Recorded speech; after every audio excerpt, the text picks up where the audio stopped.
Hello students, welcome to my YouTube channel. आज के lecture में हम बात करेंगे कि यहाँ पर कल के लेक्चर में हमने क्या बात किया हुआ था, महिलाओं के बारे में बात किया हुआ था। महिलाओं के से रिलेटेड जो टॉपिक थे हमने सब कवर कर चुका था। अब आज के लेक्चर में उनसे रिलेटेड हम प्रश्नों को सॉल्व करेंगे। देखिए 3 प्रश्न दिए हुए थे कल के लेक्चर में मैंने आप लोगों को करने के लिए। मैंने कहा था कि आप सभी अपने लैंग्वेज में कर लीजिएगा। जो स्टूडेंट्स उन प्रश्नों को अभी तक नहीं किए हैं या जो स्टूडेंट्स कर चुके हैं वो एक बार देख लेंगे ये कैसे लिखना है, क्या करना है। एग्ज़ाम में आपको अगर इस टाइप के प्रश्न पूछे जाते हैं तो आपको किस तरीके से उसका उत्तर लिखना है। तो चलिए देखते हैं, हम प्रश्नों की तरफ आते हैं। ये हमारा सब्जेक्ट, जो आपका सब्जेक्ट था वो क्या था, सोशियो पॉलिटिकल मोमेंट था। क्या था? ओके, ये आपका सब्जेक्ट था। अब इसमें टॉपिक जो था आपका वो जो टॉपिक था वो था महिलाएं। ओके, ये टॉपिक है आपका। अब यहाँ पर देखिए कि आप हम सब पढ़ते हैं, पहले प्रश्न पे चलते हैं कि पहला प्रश्न हमें क्या पूछा गया है। इस टाइप्स के प्रश्न आपके एग्ज़ाम में देखने को मिलेंगे। तो पहले प्रश्न की ओर चलते हैं। 19वीं सदी को महिलाओं का युग क्यों कहा जाता है? यानी कि 19वीं और 20वीं सदी था उसको महिलाओं का युग क्यों कहा जाता है, ये इस क्वेश्चन में पूछा गया है। तो आप सभी ये इसका जवाब यानी कि उत्तर कैसे लिखेंगे वो चलते हैं। देखिए 19वीं सदी को महिलाओं का युग कहने के कई कारण हैं। यानी कि हम 19वीं सदी को महिलाओं का युग कई कारणों से कह सकते हैं। इनके कई कारण है कहने के। पहला कारण क्या है देखिए, उसमें से इनमें से मुख्य है सामाजिक सुधार, महिला शिक्षा में वृद्धि और महिलाओं के राजनीतिक और सामाजिक अधिकारों के लिए आंदोलन। यानी कि इनका जो कारण था वो क्या था, सामाजिक सुधार था, महिलाओं में जो शिक्षा में वृद्धि था, महिलाओं के लिए राजनीतिक और सामाजिक अधिकारों के लिए आंदोलन था। इस सदी में महिलाओं की स्थिति में सुधार के लिए महत्वपूर्ण प्रयास किए गए। यानी कि जो 19वीं सदी है उसमें महिलाओं की स्थिति थी उसमें सुधार करने के लिए बहुत महत्वपूर्ण प्रयास किए गए। इसी को महत्वपूर्ण प्रयास किए गए। अब आगे देखिए इसमें क्या कहता है आपका। देखिए जो है 19वीं, इस आपको हेडिंग डालना है यहाँ से फिर से, 19वीं सदी में महिलाओं की स्थिति में सुधार के कारण। यानी कि 19वीं सदी जो आपका था उसमें महिलाओं की जो सुधारने की स्थिति को सुधारने का क्या क्या कारण था। देखिए क्या कारण था वो हम देखते हैं। इसमें देखिए पहला जो कारण था वो क्या था, सामाजिक सुधार। यानी कि पहला जो कारण था वो हमारा क्या था, सामाजिक सुधार था। 19वीं सदी में कई सामाजिक सुधार आंदोलन हुए। यानी कि 19वीं शताब्दी जो था उसमें कई सारे सामाजिक सुधार आंदोलन हुए जो महिलाओं की स्थिति में सुधारने के लिए महत्वपूर्ण थे। उदाहरण के लिए सती प्रथा, बाल विवाह और बहुपत्नीय प्रथा जैसी प्रथाओं को प्रतिबंधित किया। यानी कि सामाजिक सुधार क्या क्या हुए थे, पहला हुआ था सती प्रथा को ख़त्म किया गया था, बाल विवाह पर रोक लगाया गया था, बहुपत्नी प्रथा पर रोक लगाया गया था, बहुपत्नियों के प्रथा पर संचालित किया गया था। इन सभी ये प्रथाओं पर प्रतिबंधित किया गया था। यानी कि इन सभी ये जो यानी बहुपत्नी यानी कि एक पति जो होता है वो कई सारी पत्नियों को रख सकता है। इस पे हम क्या किया गया था, प्रतिबंध लगाया गया था। बाल विवाह पर प्रतिबंध लगाया गया था, सती प्रथा पर प्रतिबंध लगाया था। इन सभी पर क्या गया था, प्रतिबंध लगाया गया था सामाजिक सुधार के तौर पर। अगला क्या है, सेकेंड देखिए आपका क्या है, सेकेंड है महिला शिक्षा में वृद्धि। यानी कि महिलाओं की शिक्षा में वृद्धि किस प्रकार से हुई थी उसको देखिए। 19वीं सदी में महिलाओं की शिक्षा में काफ़ी वृद्धि हुई, यानी कि 19वीं सदी में महिलाओं की शिक्षा जो थी वो काफ़ी वृद्धि हुई महिलाओं की शिक्षा में। और कई महिलाओं ने शिक्षा को प्राप्त की और वे विभिन्न क्षेत्रों में काम करने लगी। यानी कि जो महिला शिक्षा में वृद्धि था वो कैसे हुआ था, 19वीं सदी में जो महिलाएं थी उनके पास बहुत शिक्षा में वृद्धि हो गई थी। और कई महिलाएं ऐसी भी थी जिन्होंने शिक्षा को ग्रहण किया उस समय 19वीं शताब्दी में, और वो अलग अलग क्षेत्रों में कार्य करने लगी। यानी कि शिक्षा को ग्रहण करने के बाद कई पोस्ट पे हो गई। ये है। अब अगली आपकी टॉपिक क्या है, अगली हेडिंग क्या है, महिला के अधिकारों के लिए आंदोलन। यानी कि महिला के अधिकार, जैसे महिला के अधिकार के लिए कौन कौन से आंदोलन चलाए गए वो इसमें लिखा गया है। देखिए, 19वीं सदी में महिलाओं ने अपने राजनीतिक और सामाजिक अधिकारों के लिए आंदोलन किए। यानी कि महिलाओं ने खुद राजनीतिक और सामाजिक अधिकारों के लिए आंदोलन किया। इन आंदोलनों के कारण महिलाओं को वोट देने का, संपत्ति से मालिक होने का और शिक्षा प्राप्त करने का अधिकार मिला। यानी कि 19वीं शताब्दी में ही महिलाओं को वोट देने का और संपत्ति के मालिक होने का और शिक्षा प्राप्त करने का अधिकार मिला। और ये किसने किया था, महिलाओं ने खुद किया था, खुद के लिए लड़ा था। यहाँ पर देखिए, 19वीं सदी ने महिलाओं ने अपने राजनीतिक और सामाजिक अधिकारों के लिए आंदोलन किए। यानी महिलाओं ने खुद के लिए आंदोलन किया था, खुद के अधिकारों के लिए आंदोलन किया था। अगला टॉपिक देखते हैं, अगला क्या है। इसी में देखिएगा, ये प्रश्न एक ही है, इसमें कई सारे हेडिंग्स हैं आपके, और इन सभी ये हेडिंग को परीक्षा में ज़रूर से आपको लिखना है, क्योंकि ये हेडिंग के बेस पर आपको अच्छे नंबर मिल सकते हैं। तो अगला हेडिंग हम डालेंगे 19वीं सदी में महिलाओं के लिए महत्वपूर्ण घटनाएं। यानी कि 19वीं सदी में जो महिलाओं के लिए महत्वपूर्ण घटनाएं क्या क्या थी वो इसमें लिखा गया है। पहली घटना देखिए क्या थी, सती प्रथा का विरोध। पहली घटना क्या हुई थी 19वीं शताब्दी में, सती प्रथा पर विरोध किया गया था। 1829 में सती प्रथा को अवैध घोषित कर दिया गया। किसमें कर दिया गया था, 1829 ईस्वी में जो सती प्रथा को अवैध घोषित कर दिया गया था। दूसरा क्या है, विधवा पुनर्विवाह अधिनियम। यानी कि विधवा पुनर्विवाह, यानी कि जो महिलाएं विधवा हो जाती थी उनका विवाह करने के लिए जो नियम लागू हुए थे। देखिए, 1856 में विधवा पुनर्विवाह अधिनियम पारित किया गया। किस ईस्वी में पारित किया गया था, 1856 ईस्वी में विधवा पुनर्विवाह अधिनियम पारित किया गया, जिससे महिलाओं को पुनर्विवाह का अधिकार मिला। यानी कि जिससे महिलाओं को पुनर्विवाह का अधिकार मिला। पहले में क्या होता था, महिलाएं जो सती प्रथा चला था उसमें महिलाओं को सती कर दिया जाता था उनके पति के साथ। लेकिन फिर उसके बाद धीरे धीरे परिवर्तन हुआ और विधवा का पुनर्विवाह भी होने लगा। ये हमारा सरकारी कानून बन गया, सरकारी नियम पारित हो गया इस पे, और 1856 में ये अधिनियम पारित हुआ था। और भी बहुत सारी घटनाएं हुई थी ऐसे ही, आप सभी इतना लिख देंगे। पहला प्रश्न आप सब स्क्रीनशॉट ले लीजिए। पहले प्रश्न का उत्तर देखिए, यहाँ से स्टार्ट है आपका screenshot, take a screenshot. I hope हो गया होगा।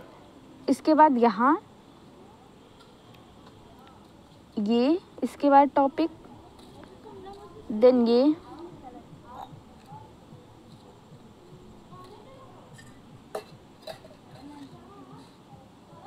बस इतना आपको लिख कर आना है। पहले प्रश्न में इतना ही है और पहले प्रश्न से चाहे जैसे भी आपको प्रश्न पूछता है आपको इसी में से सभी लिख देना है। यानी कि अगर आपसे पूछ रहा है कि 19वीं 20वीं शताब्दी में महिलाओं के लिए आपका महिलाओं का युग क्यों कहा जाता था, महिलाओं के लिए क्या था 19वीं शताब्दी में, ऐसे ऐसे काफ़ी सारे प्रश्न पूछे जा सकते हैं आपको और इसमें से यही उत्तर आपको लिख कर आना है।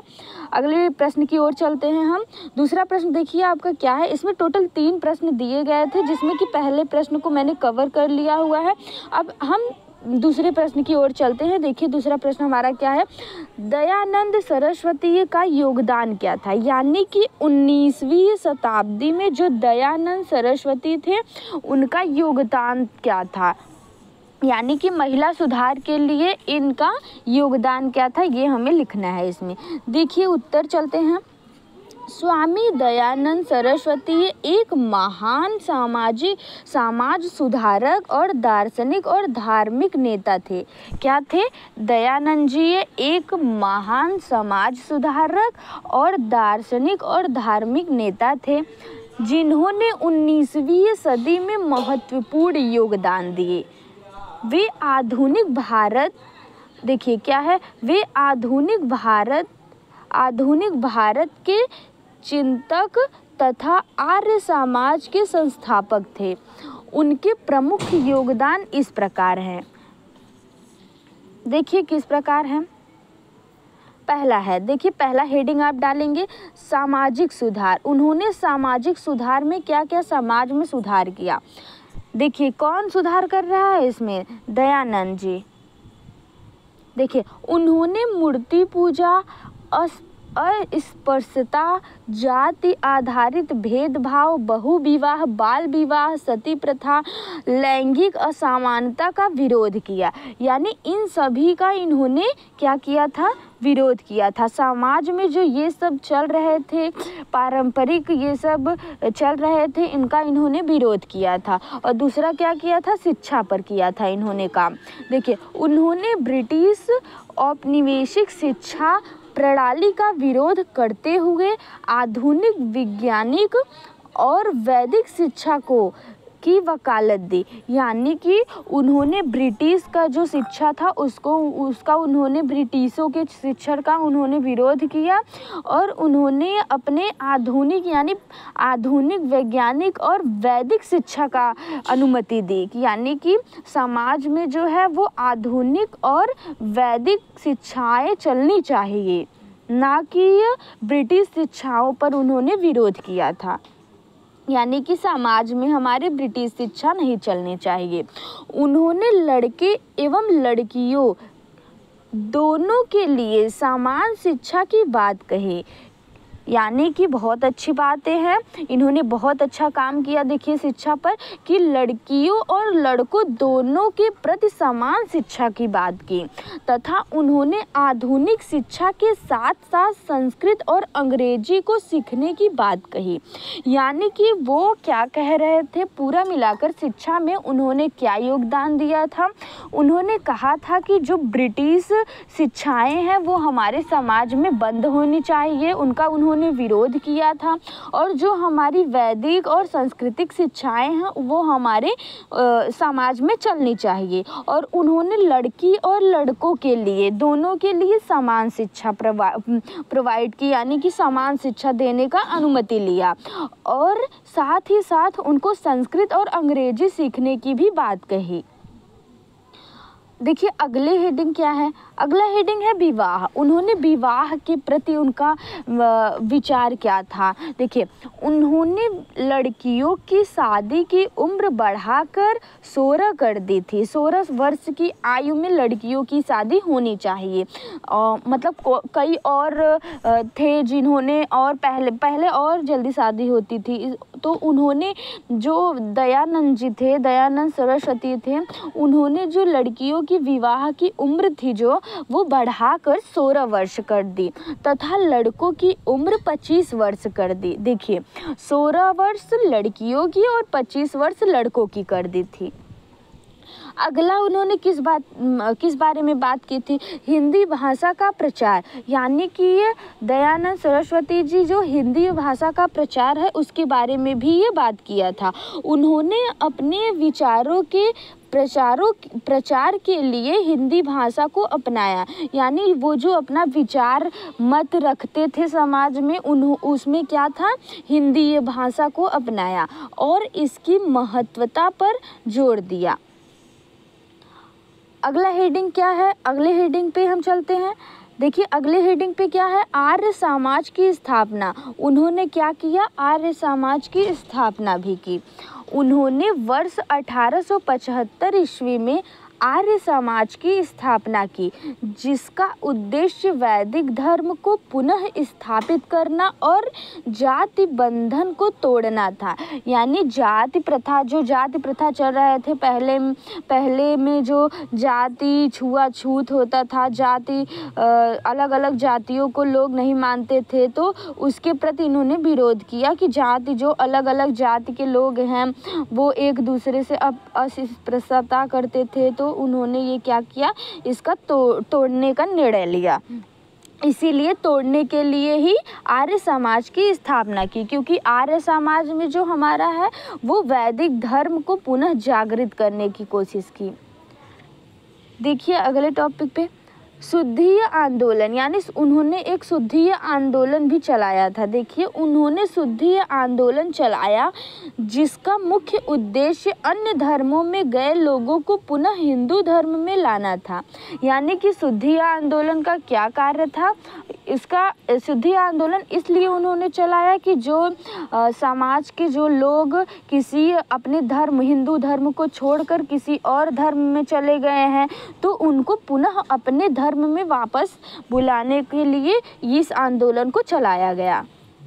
ठीक है, तो ये दूसरा आपका उत्तर समाप्त होता है। यहाँ से देखिए स्टार्ट था, इसको स्क्रीनशॉट ले लीजिए आप लोग।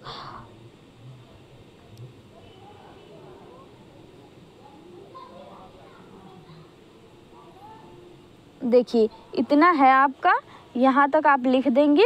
वैसे तो बहुत सारे इन्होंने अपने योगदान दिए हुए थे, बहुत सारे टॉपिक्स पे दिए थे, लेकिन इतना आपके लिए सफिशिएंट है, इतना आपको एग्ज़ाम में लिख कर आना है। यदि आपको पूछता है कि दयानंद सरस्वती के बारे में कुछ पूछता है, योगदान क्या था और सामाजिक सुधार पे, शिक्षा पे, विवाह पे इनका योगदान मत क्या था, तो आपको इतना कंप्लीट करके आना है।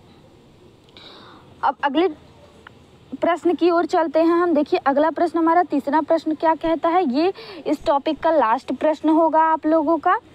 विधवा पुनर्विवाह के क्या क्या प्रयास किए गए, यानी कि विधवा पुनर्विवाह में जो क्या क्या प्रयास किए गए, किन किन लोगों ने विधवा पुनर्विवाह में प्रयास किया, किन किन लोगों का मत था, किन किन लोगों ने आंदोलन चलाए, किन लोगों ने साथ दिया, किन लोगों ने विरोध किया, इन सब के बारे में इसमें पूछ रहा है। तो देखिए क्या कहता है, उत्तर में हम क्या लिखेंगे, विधवा पुनर्विवाह के लिए कई प्रयास किए गए, जिसमें से कुछ प्रमुख प्रयास इस प्रकार है। देखिए नीचे लिखा हुआ है, पहला प्रयास क्या किया गया था, ईश्वर चंद्र विद्यासागर के द्वारा पहला प्रयास किया गया था। 1850 ईस्वी में पंडित ईश्वर चंद्र विद्यासागर ने यह साबित किया कि शास्त्रों के अनुसार विधवाओं का पुनर्विवाह हो सकता है। यानी कि जो ईश्वर चंद्र विद्यासागर जी थे, उन्होंने 1850 ईस्वी में क्या साबित कर दिया था, शास्त्र ज्ञानों के अनुसार उन्होंने विधवाओं का पुनर्विवाह हो सकता था, ये समाज में उन्होंने साबित कर दिया था। और उन्होंने विधवा पुनर्विवाह के लिए महत्वपूर्ण योगदान दिया और 1856 में विधवा पुनर्विवाह अधिनियम पारित करवाने में सफल रहे। यानी कि उन्होंने 1850 में क्या कहा, उन्होंने साबित किया कि शास्त्रों के ज्ञान के अनुसार उन्होंने साबित किया 1850 में कि विधवाओं का पुनर्विवाह हो सकता है, और 1856 ईस्वी में इस विधवा पुनर्विवाह अधिनियम पारित करवाने में सफल भी हो गए।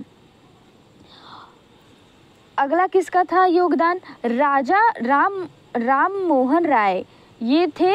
ये देखिए इनका भी योगदान था विधवा पुनर्विवाह में। उन्होंने सती प्रथा के खिलाफ अभियान चलाया और विधवा पुनर्विवाह के समर्थन में भी ये काम किया। अगला कौन था? आर्य समाज। आर्य समाज ने भी आर्य समाज के द्वारा भी जो है विधवा पुनर्विवाह का समर्थन किया गया। देखिए स्वामी दयानंद सरस्वती ने विधवा पुनर्विवाह के समर्थन में काम किया। इन्होंने भी विधवा पुनर्विवाह समर्थन में काम किया था। अगला विधवा पुनर्विवाह अधिनियम 1856 ईस्वी में पारित किया गया था। इस अधिनियम में विधवा पुनर्विवाह को कानूनी मान्यता प्राप्त हुई थी। यानी कि 1856 ईस्वी में विद्या ईश्वर चंद्र सागर के द्वारा ही इस कानून को जो क्या हुआ गया था, इस कानून को मान्यता प्राप्त की गई थी।